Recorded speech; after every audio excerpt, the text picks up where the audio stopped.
Father, let the words of my mouth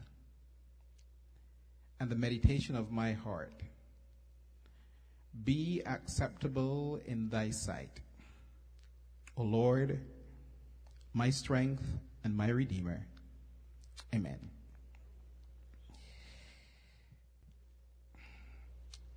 The theme for this weekend, as you heard from Dr. Cross, and for his tenure as Health and Temperance,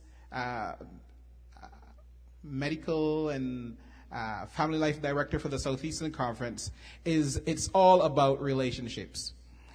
And when he called me and asked me to say something this afternoon, I thought about that theme, and I decided that we would talk tonight a little bit about relationships. Since the universe itself is a function of relationships, I believe it's only natural that you and I should understand and know something about relationships.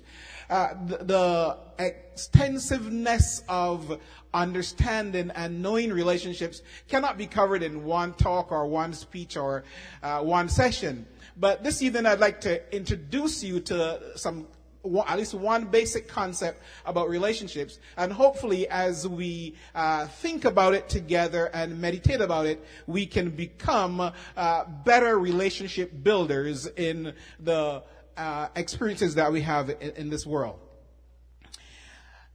Building relationships is definitely a challenging thing to do.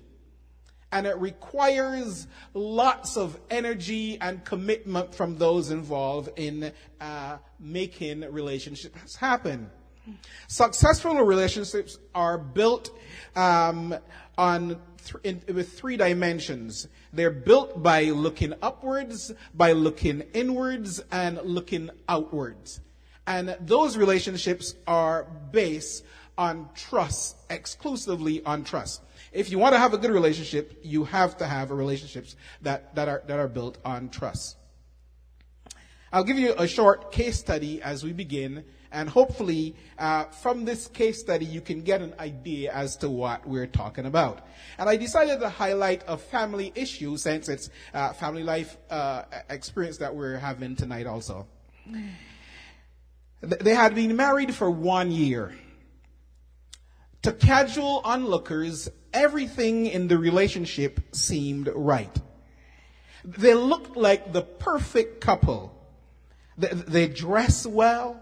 They attended church every Sabbath and participated in all church activities.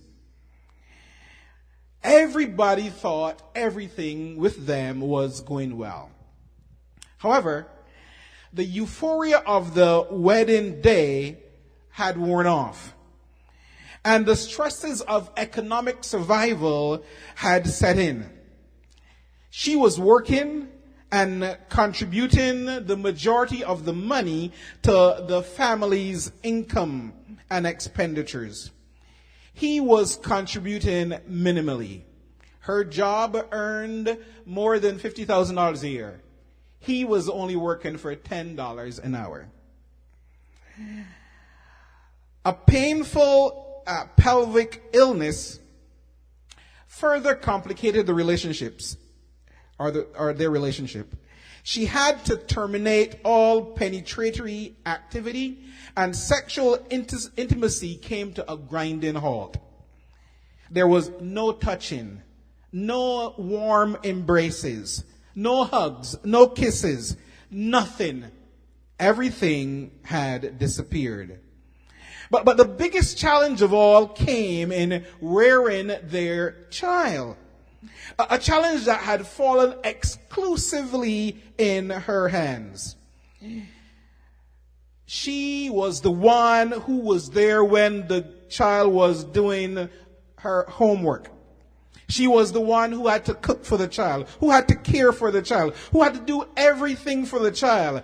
And her partner found himself enjoying the good times with his boys as though the marriage had never taken place. Or